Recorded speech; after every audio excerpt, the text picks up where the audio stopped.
Good afternoon, everybody. Thank you for coming. I am happy to announce that we have reached an agreement to transform the system of interest arbitration in New Jersey. This has been the product of an extraordinary amount of hard work and conversation, not just over the past number of weeks, but really over the past number of months. Let me outline for you what the elements of our agreement are. First, it is a 2% cap on arbitration awards, and this covers all salary items, such as any across-the-board or cost of living increases, any other types of raises, step increment payments, and longevity pay. Everything that goes into the salary is covered under this cap. There's going to be no exceptions for any additional non-salary economic terms moving forward. And what this means is that this agreement is going to prevent arbitrators from awarding any new non-salary economic items that aren't already in a contract. And so this is going to hem in an arbitrator's ability to be able to go in and create new areas of compensation that have not existed before, and use that as a way to boost up the overall compensation they're being paid to the folks seeking that. So they have to already be an existing contract if they're going to be awarded anything on that. And as I said, all the salary items are going to be subject to that 2% cap. Third, this is going to eliminate the accruing of labor costs during what has become an interminable process for arbitration. You have some arbitration processes that have been going on for 2, 3, 4, 5, 6 years. What we have agreed to today, and the import of it, is, as you know, these labor costs continue to escalate during the period of time of the arbitration pendency. So steps continue to go up. Longevity pay continues to move. Salaries continue to increase, all adding costs to the townships. What will happen now is we have set up a system of a 45-day fast-track arbitration. It establishes a concrete deadline of 45 days from the filing of the request for interest arbitration to the date of the award without any extensions. Both parties may request arbitration on the day the contract expires, and awards will be implemented on the same day within 45 days of that date that it's been asked for. All the appeals have to be decided within 30 days from that time. And if arbitrators do not comply with the 45-day deadline, there will be substantial penalties on the arbitrators. This also caps arbitrator pay. No more than $1,000 per day, and no more than $7,500 per case. And so there will be no longer an incentive for arbitrators to hold endless hearings and more meetings to be able to run up their tab. $1,000 a day, no more than $7,500 per case. We're also going to be increasing the ethical standards and training for interest arbitrators.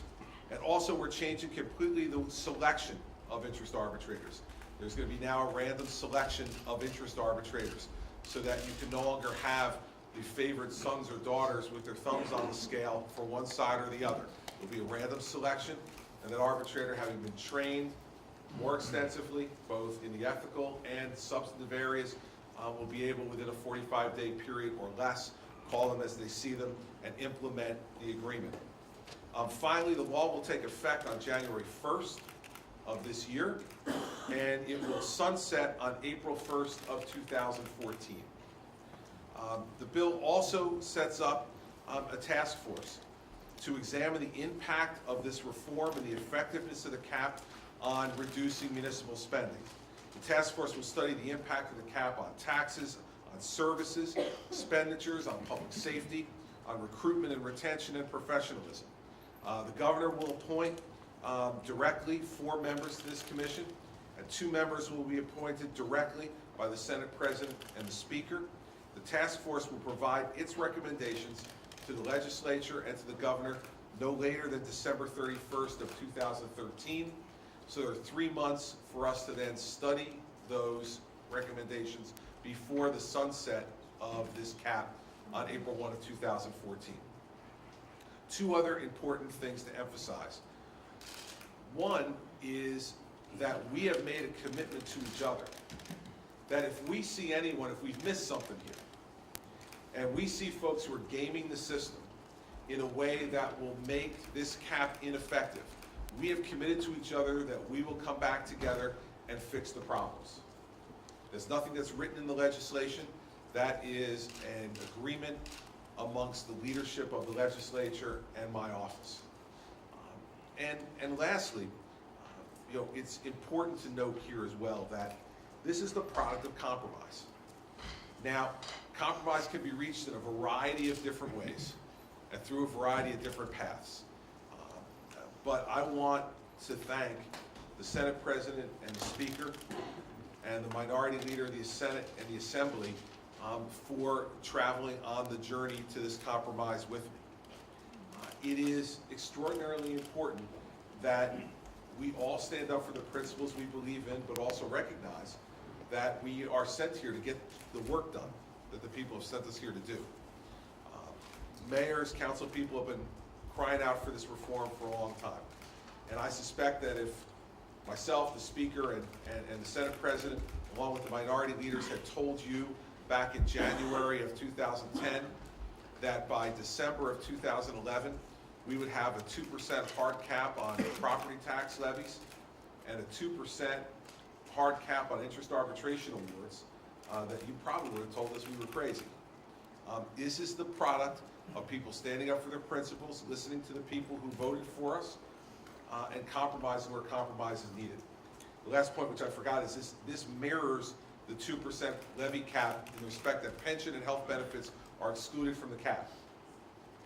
However, the other commitment that we have made to each other, and all of us I think have said this repeatedly over time, is that when we turn in January to our work, that we are going to get pension and health benefit reform done.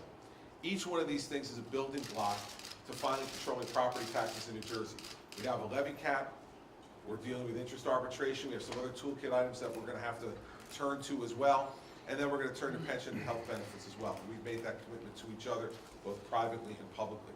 So again, I thank the leaders of the legislature for their willingness to work with me, for their willingness to compromise, and to come to an agreement that makes sense for the people of the state.